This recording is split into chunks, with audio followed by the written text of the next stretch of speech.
It's the Daily Talk Show, episode 271. Can you... So I went too early? Can you not touch the soundboard? This is what happens when you get a new toy. You start just wanting... Still there. Still hurts. So we're using the Rodecaster. Yeah. Rode hooked us up. Yeah. Got new microphones. You'll probably notice we sound different. It's a lot easier to produce the show now. This is the first time I've really worn headphones during a show. What do you think? I'm hot. I'm over it.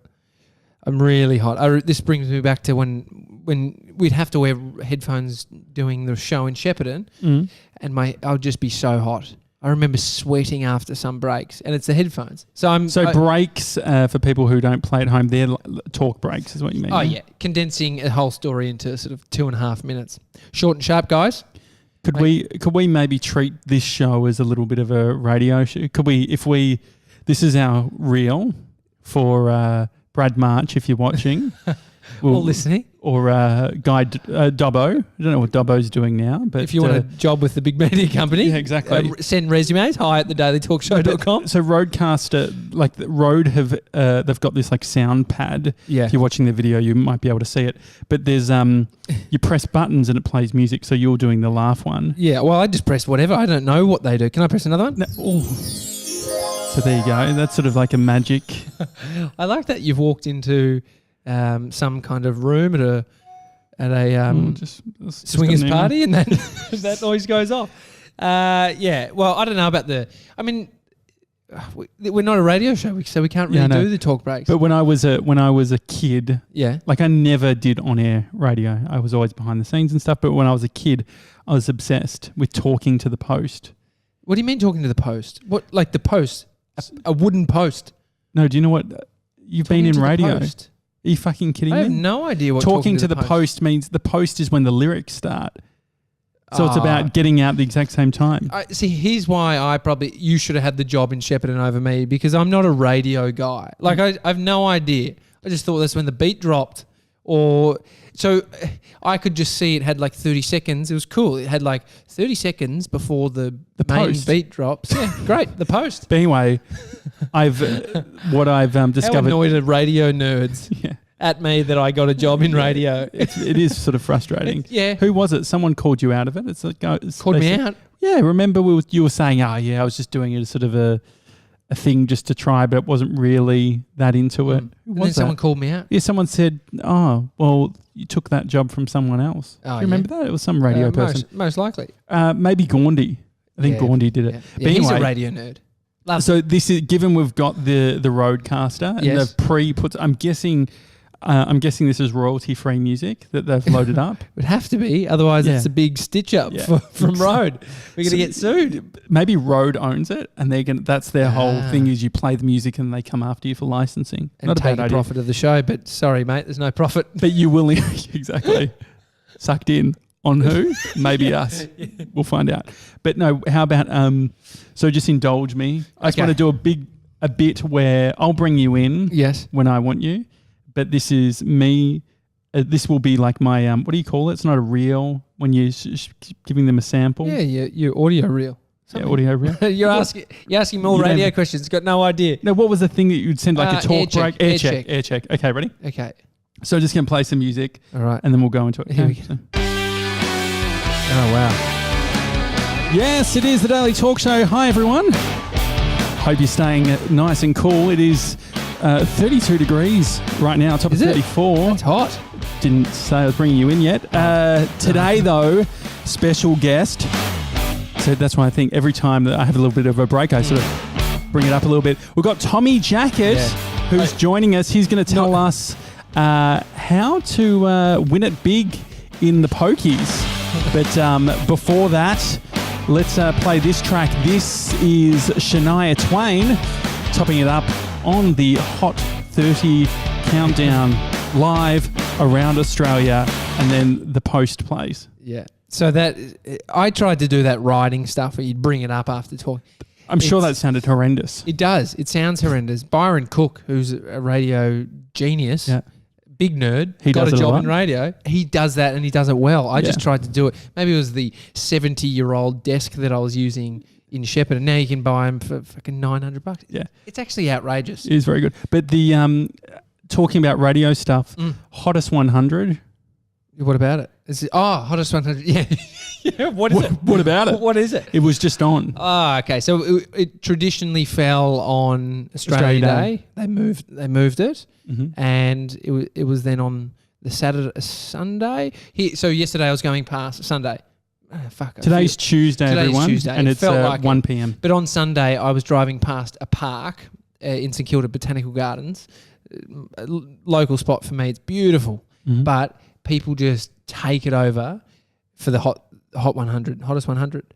And people there were security guards at every entrance of the park because now people used to bring like full DJ setups. But what is it? Sound systems. So it's Triple J, which is is it a community station? No. They're basically a commercial station now. But what is basically commercial? Like we're basically They make commercial? money. Or is it funded by the ABC? I think it's funded by the government. Yeah, sure. But it was always the non-commercial radio station, but a lot of hipsters. The non-pop station, so a popular station, but it's now one of the most popular stations. So it's kind of done a U-turn. But the idea of it is every year there's a countdown. People vote from 100 down to number one, the number one song in Australia, and it is a good day. Did you know the song, the number one? What song? won it? I don't know it. I don't know. Do you know it? Well, no, I didn't. I just thought that I would. Mr. 97. Can you tell us what it was? But the idea is that you're meant to be around a barbecue and enjoying it. Yeah, getting shit-faced, like all the people at the park. And so And so what, these people at the park, would they only have one speaker system between everyone? No, there was like little nooks. It got shut down. You can't do it anymore. But there was people would bring a marquee, set up. It was ridiculous. Turntables, generators, like lamb spit. It was crazy. Have you got people the answer? doing drugs in the bushes? Yeah, Confidence by Ocean Alley. Never heard of it. Never heard of it. No, never heard of it. Now I didn't think that I'd heard of it. Like when I heard the song, hadn't heard of it. Yeah. You did Street Team? Yes, I did. That was where you go out and there's a promotion happening. A sponsor is paying money to send out. Are you losing your voice today? I don't know. Are you noticing that? Yeah, I've been. It sounds like I'm about to cry. Yeah, it does, doesn't it? No, I woke up. I don't feel 100% today. Bit rattled. And I woke up in the probably. I didn't check the time, but then when I woke up at 5:30, which was when I had my alarm, it felt like it was only an hour later. So it was middle of the night, essentially. Yeah, and I woke up and I felt crook in the guts.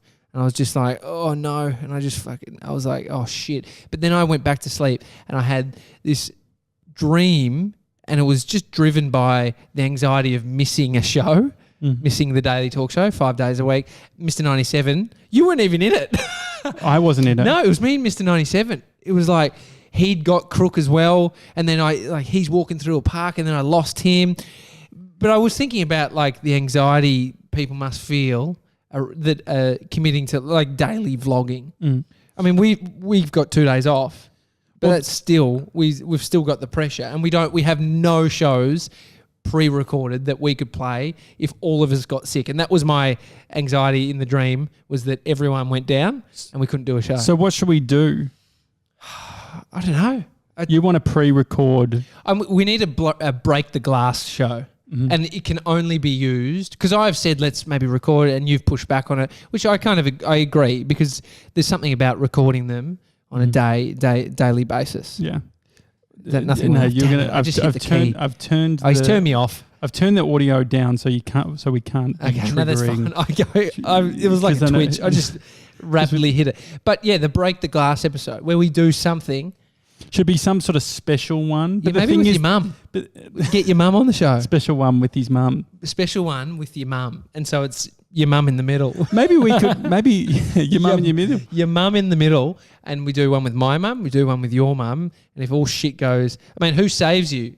Your parents usually when shit goes pear-shaped. I was going to say the Uber Eats guy. Maybe we get the Uber Eats guy to do one.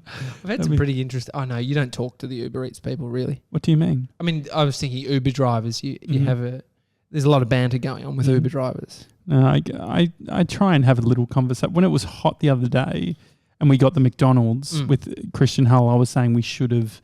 I felt like I should have given the person something. The Uber Eats Yeah. guy. Well, I went down to him and he was so thankful because he's like, there's no parks here, bro. Was he in a car? He was in a car. Too much McDonald's to... Take on a bike. No, I reckon that's easy for them. Actually, when I was a beta tester for Uber Eats before it was officially in Melbourne. Yeah. And I got it was like 150. Bree and I both got $150 each, and it was like a very slow rollout. We knew someone at Uber. One of our friends worked there, and the policy used to be that if they didn't bring it to your door, they would give you a refund. Yeah. The thing was, no car parks out the front of our joint. Oh, it was a fucking goldmine. I got they ended up changing the policy, and I reckon it was because every time I would complain. And you're getting I mean, it's a fairly Gronk move. But the thing is that I've noticed that they've gotten more and more sort of Gronky when it comes to what they actually give refunds for. Okay. So the other day, this was probably like a few months ago now. It's not in our yeah, favour it's not anymore. in the customer's favour anymore. Like we had a incident where I think the meal was meant to include onion rings. Let's just say. Yeah. I think it was onion rings. But anyway, so it had onion rings, but there was no onion. We got the order and there was no onion rings. The thing was that they just worked out how much the onion rings was worth and just refunded us that. Yeah. My feeling is they ruined the whole meal. So you wanted full refund? I wanted a full refund on the meal. Yeah. Jeez. Am I wrong? Definitely. Because you don't deserve it. They just fucked up. But just the don't thing go is, there again. The thing is, if you're eating a burger or something and you need to have it with... This is the same argument that my dad always had with sweet and sour sauce when they would forget that when we were at McDonald's. Getting the nuggets. You only get that with the nuggets or you get it... you don't even have to ask for it usually. Well, the thing is that if they don't have the sweet and sour sauce, it's not just a case of, here's a few, sorry for that. Replace the nuggets because they're fucking useless now. Replace the chips. I mean, your compass is way off in some respects. In regards to food specifically? Oh, just in terms of how you think about things. So you've got that approach to getting a refund, and so it's all just like, I've got rights as a consumer here. Yeah. And then I asked you the other day, I lent something out to a friend, and then he gave it back to me, and I didn't look at it. It was just in the bag. And then I went to sort of rearrange the gear section, and I opened the thing that I'd lent out, and I opened it up, and it was broken. One of the coils off where you put a battery in had come off, so it wouldn't work. Like you couldn't even power this thing.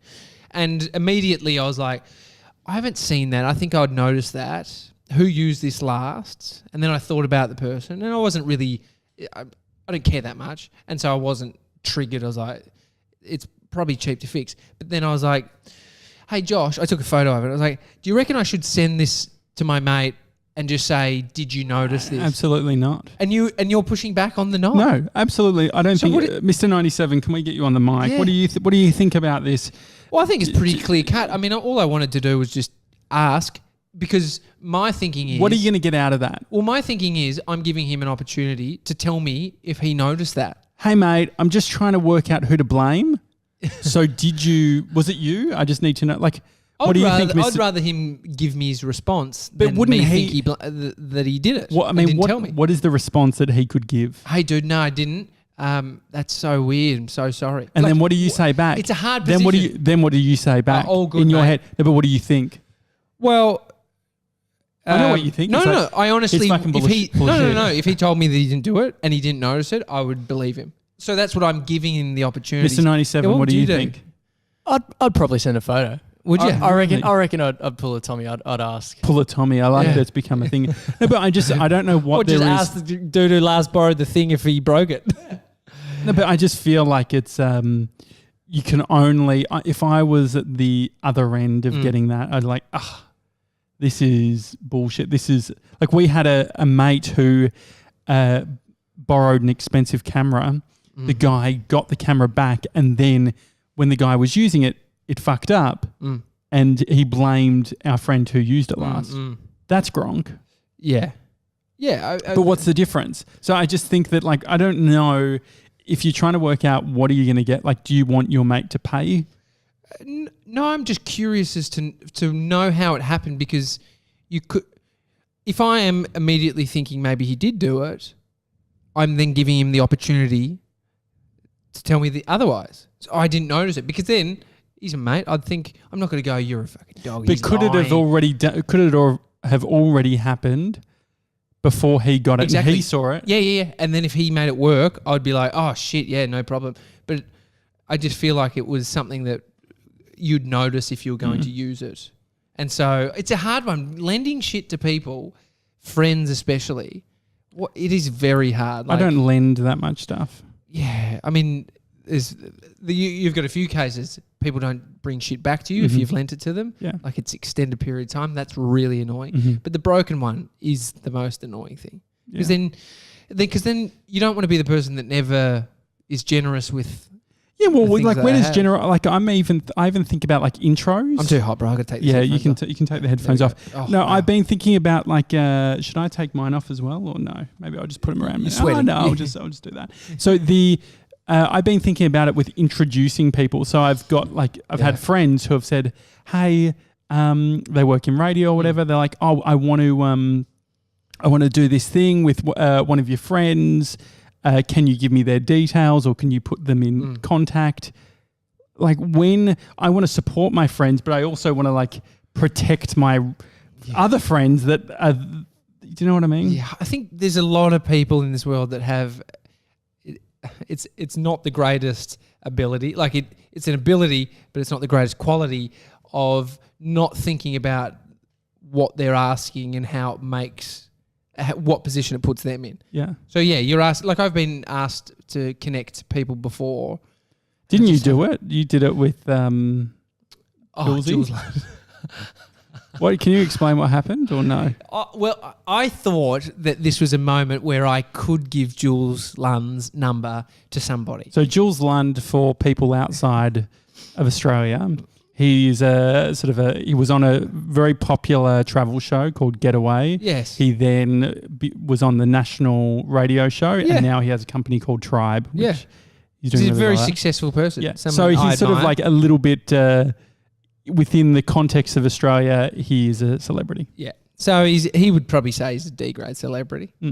But if none of the rest of the world existed and it was just Australia, He'd be a celebrity. He'd be at least a B. Yeah, he definitely is. So what happened was we had a Bucks party for my brother and we all met at this location. And What was the location? it was down the beach. It sounds dodgy, doesn't it? We just met in a car park down the beach, out the front of a bar. Okay. And so Jules had his car there, and he was drinking, so he wasn't going to leave it there the whole time. And he was going to leave it there because he wasn't going to drive. We were getting onto a bus. And what happened was he took a whole bunch of people's shit and put it in the back of his car. Okay. First mistake. If you don't want to have to interact with anyone after. Absolutely. Because at Bucks parties, not everyone is mates, right? It's like you got different groups. I've only done one Bucks party, I think, and it was What'd you Bree's do? dad's Bucks party. So it was sort of loose. So yeah, it wasn't too. Oh, actually no, I went to Blage's as well, my mate, Loose? and that was probably we went to a strip club. You did? Yeah. Interesting. And I just remember that there was a huge amount of pressure. People had identified that I was the non party. Like, huh? I was going to say non-alpha male. No, well, the thing is, I get it. What was I hearing? I was hearing a comedian the other day who was saying that they are the alpha in non-alpha situations, which I think I am. Yeah, okay. I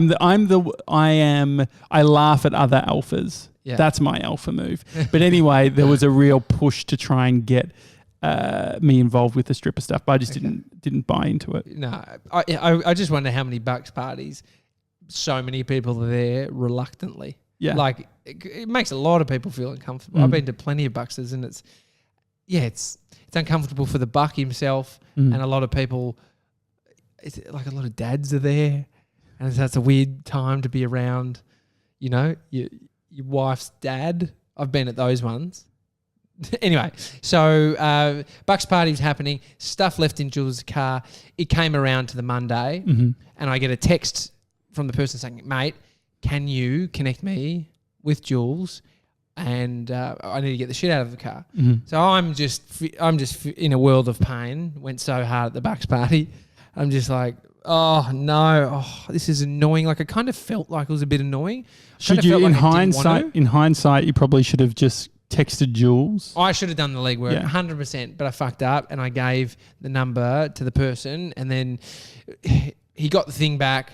But then Jules said to me, mate, fucking don't give my number out, please. What was happening? Was the guy texting or something? Yeah, he just started sort of sliding in a few texts over the next few weeks, and just the classic case of someone who you didn't want to have your number has your number. Not for any other reason that Jules got friends. Yeah.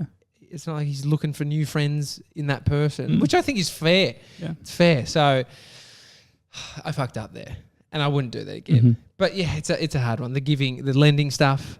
I don't want to be a tight ass. I want to be more generous. And you want to celebrate people too. You want to connect people up. But it's also just that risk of, if you connect people up, do you have to, if you're in a position where you have to say to the person you're connecting, hey, just so you know, the person that I'm connecting you with, here's a bunch of context on them just in case they fucking go rogue. I also want, though, to not, I would hate if I borrowed something off somebody. I would hate to think that they're having this dialogue and they can't have it with me, which is, did you break it? Did you do anything to this? Yeah, it's so that's where I'm sort of standing on it. So that's why I held off sending the text message, and I don't give a fuck enough to send it, but I wanted to talk about it. So, have you ever owned a Leatherman?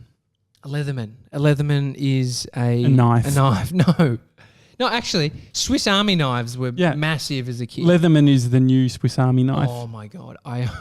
This is so bad. This kid I went to school with, his dad worked for some arms company.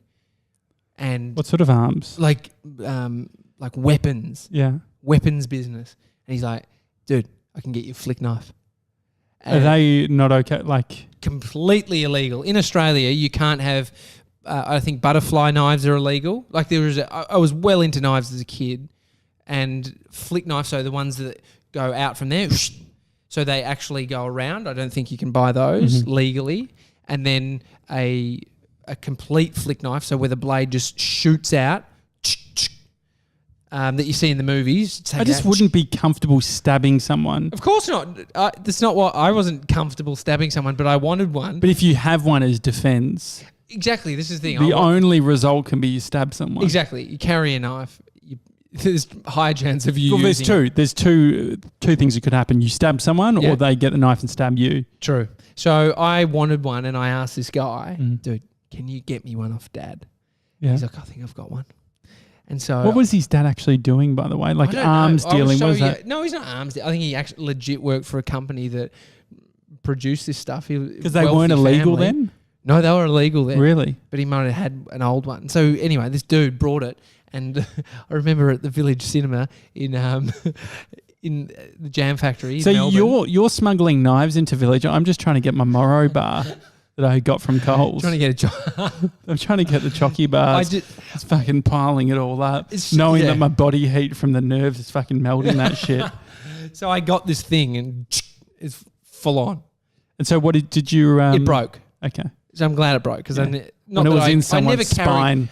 carried it around to use or anything. Okay. I just had it, and I was like, this is cool. Well, I've been looking on Amazon of dumb shit to buy. There's a lot of dumb shit on Amazon. Yeah, and so knives came up as something that could be... I've been getting obsessed with the everyday carry. What's that mean? Everyday carry. If anyone looks at everyday carry... Are you still talking about the knife, and the everyday carry is a knife that you carry every day? Yeah, is that what you're saying? Yeah, everyday carry. It's like it's on Instagram and shit. But everyday You've carry... got a knife over there. So everyday carry. Have a look. Where's my knife? Oh, yeah. I've got like a little card. When I was doing Melbourne Geek back in the day, someone got my address and sent me this personalised card knife. Full on. But everyday carry, this is what everyday carry is. So it's like a flat lay that people do of what they carry. In your pocket. And so what I would love is like a little Bellroy wallet, little knife, I want a torch. So I've got a torch, my coin. Yes. would be in the everyday carry. Okay. I think that's maybe it. Maybe it's a weird. There is a. Oh, geez. Now we're into guns. Everyday carry. You're in Texas right now. Jeez. So what do you think? I mean, don't carry a knife, dude. It's illegal. You can't, can you, in Melbourne? Yeah, you can't carry knives. But so what does that mean in regards to like if you're walking from the car to the office, big knife to cut up fucking I'm sure there's salami. Sure, that's fine. But what is the actual rule? How do they like if I'm not because I'm in a fucking gang? Yeah. Surely I'm pretty safe. The type of the knife too. If it looks like if it's just a Leatherman. Knife, maybe a Leatherman. Like a Leatherman with like a belt thing. The problem is that I'm wearing like a lot of exercise gear at the moment, so it'd be a bit hard. Hard to work into this fashion. So I don't know. It's in the same vein as me wanting to buy that book. I don't know if we spoke about it on the show about knots. Yeah, we did. Well, I brought up the knot thing, but I always forget the knots. I was so close to pulling the trigger on buying this book. Yeah. Be careful. This is consumerism. Yeah, bro. well, this is the thing. Well, so this is what I'm trying to work out. Like, I'm looking at it through a minimalist lens, which is like, I only want one good knife.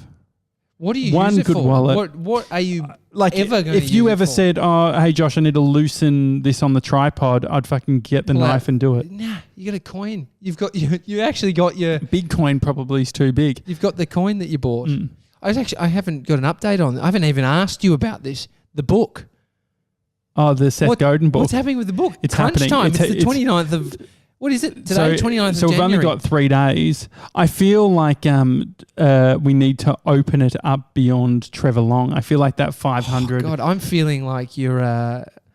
backing out? No, absolutely not. No, because I want Trev to be out of pocket to charity, $500. Was it pocket to charity? Out of pocket. Oh, out of pocket to charity. Yeah.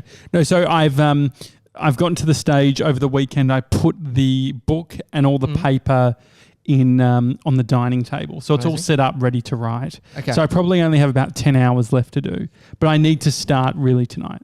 Oh, I reckon you could get it done by Thursday, which is the cutoff. So for people who don't know, in December decided to. What can you describe what happened? You decided to take on a feat that is looking kind of like you won't be able to. No, I definitely will. Because the thing is, I've told Seth. So I emailed Seth. I was like, hey, had this idea on my podcast. I'm going to rewrite your entire book of This Is Marketing in handwriting. Yeah, because you were very much wanting to sort of work out how you could take in more information from a book. And one of them is underlining. Yeah. The next thing is writing. And so, I mean, this is the thing. Trevor's stipulated that he wants it done by the 31st. For the bid that he put in to go I think through. I can get it done. If I can, I mean, if you're filming today, can I go home early and work on it? Yeah, why not? Great. So I want Trev. You're going to be out of pocket. Yeah, so I think but because Trev and I were just talking about getting motion graphics done, and I would hate for him.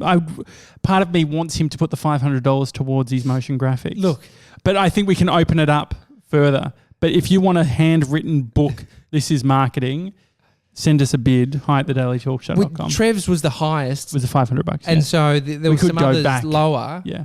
And I mean, once it's done, I'd feel more comfortable talking about it once it's done. Okay. So on Thursday, Fat Fridays, when we have Gemma in, is that's Friday's the first? Is it okay for me to show it on Feb 1st? Well, I think so, because 31st, the cutoff is 11:59. Perfect. Yeah, great. I'll take a photo on Instagram of the finished book on Thursday. I'm looking forward to seeing just its thickness and how it comes across, like how it's going to look epic. I mean, the thing is, I also don't want, like, there was a caveat with Trev's bid, and that was to also put in a personal story, which I never shared on this podcast, but we alluded to it. So if it doesn't happen, we'll support you either way. We got an email from Basil. I've just put the music on. That means we've got an email. Yeah, no, email from Basil. And what's Basil saying? Oh, he was saying, fellas. Yeah. Basically, he's being fucking he found us through Matt Diavella and Ground Up. Yeah, Basil, he's in Collingwood. He was, when we were doing the Fat Fridays, he was literally looking outside and was seeing Easy's burgers. Yeah. So hang on, he works right. Yeah, so he must work right now. I didn't want to give away too many details, Jeez, just in isn't case that he weird didn't that want he to. knows a lot about us. Yeah, so And it's he's sick. probably seen us walk past. So Basil, mate, thanks for watching and or if listening. you see us in the street, approach. Just know Josh isn't carrying. Well, not now anyway. Not until the order goes through. Josh could be carrying. But if there is, approach with caution. I would. There's a few things like knives, Yeah. camping, all of these things I'd like to get into. Yeah. Well, we've had the offer From Robbie Ward. Yeah, Robbie so Ward we'll do taking that. the Gronks camping. Yeah, okay, perfect. Gronks go. Maybe two Gronks maybe we go could actually camping. could we film it and make it a thing? That would be funny. Okay. Can we do that maybe February? Yeah. It's Okay, still good great. weather. Okay. Too hot maybe. Yeah. The Daily Talk Show. Oh, we're gonna read Basil's email. Yeah, well I sort of did. Oh, that he's been listening Yeah, through. yeah. Yeah. Okay, Collingwood. Yeah. Did he say something about a sauna? Is that what you were saying? Yeah, he said, believe my surprise when I was sitting in the sauna in Collingwood listening to the Ground Up show. Interesting. Do you think he actually, does he mean Wet on Wellington? I don't know. I mean, if he heard the other day's episode with With Christian Christian Hull, Hull. It's all connecting now. well, that is connecting. Or it's just you're in a sauna. Because it was fucking hot. That's what I took out of it. He's there like we in go. the sauna in Collingwood because it's fucking hot here. Got it. Yeah. We made that You took it somewhere distinction. else. One last thing. Yeah. I think I fucked up something yesterday, so I'm making an apology. Oh, great. Look down the barrel of the camera when you do it. No, I think I said something along the lines of the public holiday Are you? we've seen in our lifetime, that if it falls on the weekend, that we get the holiday on the Monday, which I fucked up. We've I always was just got watching that. the monitor. We've always you got that. You didn't look down the barrel. We've always got that. What do you mean? So if you were listening yesterday, yesterday I said something around, the public holiday, if it falls on Who the called you Saturday. out? No, my mum did. No one. Mum. No one, mum. Yeah, Okay. she's called me out. And so she said, what are you it's always clarifying? happened. But then this is the hard thing about doing so many shows, you get shit wrong. It's right? like meditation. Did your mum say that meditation used to be a big thing or she didn't comment on that? It's never been bigger. Okay. I stand by that. Right. Wait for the apology tomorrow. But I apologise. If you do want to send us an email, hi@thedailytalkshow.com. It's really hot today. It is getting hot again. I'm feeling a little bit sore. I think we're both got a bit of a virus, so we probably should record. Yeah, make the mum in the middle or Yeah. the break glass episode. Maybe we should do that in the next week or so. We should go. Get our and- mums. Yeah. I want... Mum won't drive into the city. She won't? I tell her, like, this is barely the city. You just go on the freeway and get off. Yeah, true. I'd have to pick her up at Doncaster, maybe.